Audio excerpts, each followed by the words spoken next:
What's a YouTube day here for Zephyr Games, bringing you the top 10 best cards released this year in Yu-Gi-Oh! Now, obviously, this is all down in my personal opinion. You all have your own different lists and different trials. So by all means, if I have missed anything off, or if there is something that you would like to be mentioned that you believe is in your top 10, then please let me know in the comments below. What I'm going to do is I'll take you through the monsters all the way through to the extra deck. Now, what I have kind of put a limit on in this list is to only include, not include stuff like starter decks and structure decks, because that means in the census, as honourable mentions, we can mention the dinosaur deck like Ultimate Conductor Tyranno, and of course Deco Talker. Now, the reason Deco Talker would be in the list would be because he was the first Link monster we've received, and then obviously the Ultimate Conductor Tyranno, in my personal opinion, was a really fun and strong card from the Dino deck. So if I had to nail it down to one card in that deck, it would be that or Soul Eating Oviraptor. But regardless, this is the top 10 cards, in my opinion, that have come out this year, all the way from Raging Tempest all the way down to Circuit Break. Now, it does include obviously the side sets like Fusion Enforcers, Spirit Warriors, if I did put anything in there. But other than that, these are my personal top 10, and as I go through them, I'll explain why. So, we start off with Wind Witch Ice Bell. Now, you know, the reason Wind Witch Ice Bell here is quite straightforward. It is your one card Crystal Wing. Now, yes, I know it then in turn means that it is technically 3 cards, but her on her own, as it's just so powerful, the fact that it gets to burn you, and then it starts the chain reaction going to get you into an indestructible Crystal Wing, is why this card kind of comes into the top 10. These aren't in any particular order, but this is obviously lower down the ranks than the rest of the cards that are to follow. Next up in our monster list, we've got True King Lithogasm the Disaster. Now, the reason this is in the top 10, in my opinion, is because it was incredibly powerful, which is the reason it got banned. You could use it and abuse it in Earth monsters. The fact that you could just destroy them from hand, it then allowed you to kind of abuse the mechanic if your Earth monsters could be destroyed anywhere, or of course in Zoo format, where you could fill your board up with a Lithogasm, rip 3 cards from your opponent's extra deck, especially in a mirror match where you would take out their Norden, take out one of their Drynets, or just any of their other kind of combo pieces to play off of. And then you were sitting there with a 2500 beta and you still had your normal summon. And then of course you put monsters in the graveyard that could then further on your effects or your plays down the line. Next up, we've got Masterpiece of True Draco Slayer King. Now, the reason this is in the top 10, again, is because of its ability to be going during either player's turn to banish a continuous spell or trap. Not just a continuous spell or trap that's a Draco card, it was any continuous spell or trap, which made him incredibly powerful. On top of that, he could then be made immune by whatever he was tributed for. So, the downside of him is you could only tribute 2 rather than the 3. But it still made him incredibly powerful to be able to go, he's now immune to traps, he's also immune to monster effects, and he's going to be banishing cards from the graveyard during either player's turn to clear cards off. So it leaves your opponent with very little way of getting around it. Yes, Kaijus are a thing, that's absolutely fine and completely understandable, but Kaiju pretty much outs everything in the game monster-wise. Regardless, it still means that Masterpiece is an incredibly powerful card that...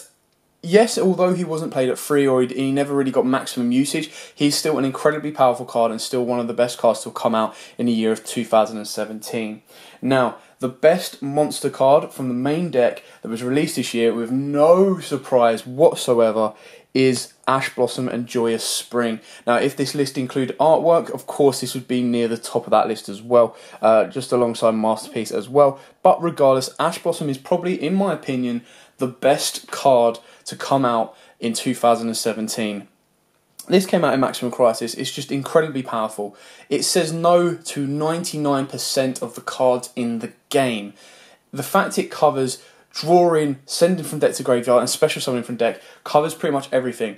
The best kind of thing as well is it was a counter to Max C, so it kind of meant that you could keep Max C at 1 in a fair kind of census in that basis. It also then kind of counted, because it came so early in the year, it had already made its step-ups and its plans to kind of stop cards coming out in the future as well, and how it can kind of counter it. Yes, the second-hand market makes this card incredibly expensive, but if Konami does reprint it, it then kind of makes one of the most powerful cards in the game in general accessible to everyone, which is why it is my #1 monster card from the main deck. Next up in the spells, we've got Dragonic Diagram. Now the reason this is in here again is because it is an incredibly powerful spell. Not only does it work with the Draco cards, giving them extra boosts and searches, but it could then be abused to use the engine in multiple decks as well, including Dinosaurs, which is why, again, Dinosaurs did so well at Worlds and then got the hit later on. Obviously, Dragonic Diagram is still at 3, and it doesn't see as much usage nowadays because it's not as versatile going in many decks. Dinosaurs not dead, but kind of took such a hit from the ban list that they were slightly uncompetitive in the meta this day. Now, there are some that are going to YCSs with Dinosaurs still doing really, really well. But regardless, Dragonic Diagram can be used in both fun decks and normal decks with 6 Samurais and stuff like that. And then, of course, it's Purity in Dracos, giving your monsters immunity from battle that certain time because it was more specific to Dracos, plus a 300 attack boost, plus a search as well, was incredibly powerful. And the fact that it never had the condition that it was a strong once per turn, it was always once per turn per card. So if you swapped it back out, you could keep doing the effect over and over and over. Now onto the trap cards. Of course, we go with Time Pendulum Graph. This card is just incredibly powerful. Now the reason this is so powerful, yes, it is deck specific. However, the ability that there's never really a minus with this card, in the sense that when you play it in Magicians, when you're popping one of your scales, you're always going to gain some sort of effect from that. If you don't pop it, you're sending 2 of your opponent's monsters. You're popping a monster and then sending one without targeting. So it gets around targeting effects, it gets around destruction effects. If you do destroy one of your own monsters, that's not the end of the world either, because then you're doing a 1-for-1 with your opponent and then searching. Obviously, the biggest weakness of this is it is a hard once per turn. But the fact that it was A, searchable, and B, so destructive and disruptive in your opponents being a trap card as well, is too powerful not to kind of run in the decks these days, in the Magician's deck specifically. Next up for the traps, of course, we've got Evenly Matched. Dog clearly agrees with Evenly Matched on that one. Evenly Matched obviously came out in the most recent set, Circuit Break, and made waves from the start. Everyone kind of thought that at YCS London it would be one of them cards that was hyped up for YCS London and then kind of dropped down. That is not the case. Obviously, Evenly Matched came in, and it's just, in a way, it kind of balances the game back out should you go second, should you lose the dice roll. Obviously, hand traps were trying to do that as it goes along, but Evenly Matched is that one kind of card where you can go, yes, your opponent still has outs to it, so it's not the end of the world in that sense, but it's still the ability to go, if your opponent goes, here's my board, try and break it, you can go Evenly Matched and balance the scales back up or shift the scales back into your favour, which is why Evenly Matched is definitely in the top 10 best cards released this year. It's just so powerful, and it'll be very, very interesting to see how Evenly Matched fares coming up into the future and moving into the year 2018. Okay, next up, going into the extra deck, we have Zodiac Dryden. This can pretty much count as any of the Zoo cards around, but in my personal opinion, Zodiac Dryden was probably the most powerful and kind of disruptive card in their deck, or in their arsenal as a census. The fact that it kind of introduced the detach and pop during either player's turn was so disruptive that you kind of knew that a Zoo combo would always end with a Dryden. Yes, the pluses from all the other cards like Broadball, Rapiers, and all of that added to the deck, but Dryden was just so disruptive. Again, it was like Masterpiece without the immunities. You still had to do quite a lot to deal with it, and it really, really did disrupt the meta. And as we saw in 2017, we had such a one-sided meta kind of game as it was. Even though that they started to slowly chip away at Zodiacs, they were still there and still providing the disruption and destructive capabilities that the deck could show off.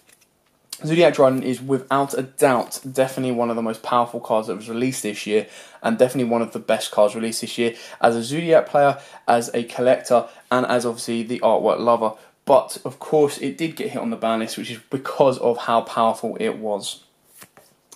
Next up, we've got Firewall Dragon. Now, because we don't include the structure deck of Link, the Link verse, or the first Link monsters where we got Link Spider, Honeybot, and of course Deco Talker, we go with Firewall Dragon. Now, not just because of that, Firewall Dragon is considered to be maybe one of our first, if you didn't buy the structure deck, it is one of our first Link monsters. It is the most powerful Link monster around at this moment in time, because of the effect that it's not you can special summon from hand when a card leaves the field, which you link with bang, cool, bring one out, and you just circle around its effect. Yes, the downside of it is a hard once per turn, or a hard once per card, in the sense that it can bounce depending on how many cards are co-linked to it. But again, with its link markers being up, down, left and right, it also offers the ability to you to mutual link or just to flood up his zones so that he can bounce multiple cards more than just one.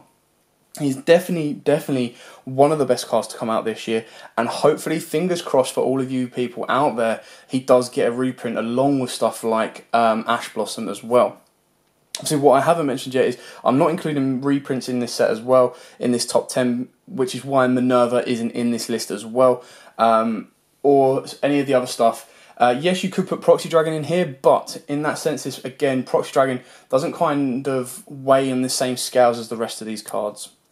And finally, we have to finish it off with Spiral Double Helix. I don't think, in my time as a Yu-Gi-Oh player and kind of a Yu-Gi-Oh fan, I've ever seen one card make such a shift to a deck and to the meta. Obviously, we're not talking about archetypes, we're not talking about full decks, I'm talking about one card.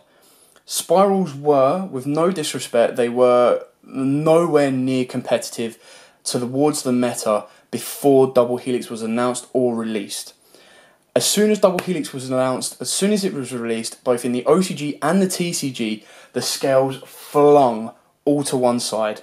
All of a sudden, Spirals went from a fun deck that could put up a bit of a fight to a deck that everyone's playing and it will dominate, it will destroy, it will absolutely cover the meta. We saw that when I think the OCG reached up to 96%. I'm not 100% sure on that stat, but it did reach high.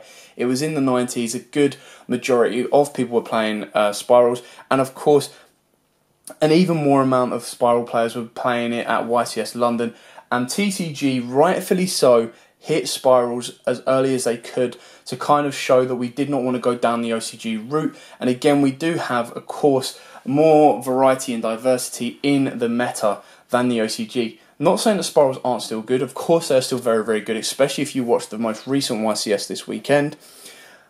But regardless, in my personal opinion, this card is, there was no question it went into this top 10. It just shifted the scales so much that it is, in my opinion, probably one of the most meta-defining, meta-changing singular cards to ever be created in Yu-Gi-Oh! Now, of course, there are other ways that have shifted, but it just shifted so much that it all relied on this one card. Anyway, that is the top 10 list in my personal opinion. I've tried to cover everything that kind of came out this year in the senses there are honourable mentions for, of course, for like Evoked, Mechbar, and then Evoked as a whole kind of core themselves. Okay, so I've gone about enough about them. These are my personal top 10. If you do have any differences to these lists, or if you think there is something else that should be in this list, please let us know in the comments below. This is all down to personal opinion. There are no right or wrong answers. It is entirely open to you. So thanks for watching. Don't forget to like, comment, subscribe, share. And until next time, guys, as always, happy dueling. If you like that video, why not check out our other videos available? We've got more deck profiles, pack openings, and of course duels. And don't forget to click on the most important button of all, that subscribe button right in the bottom left hand corner.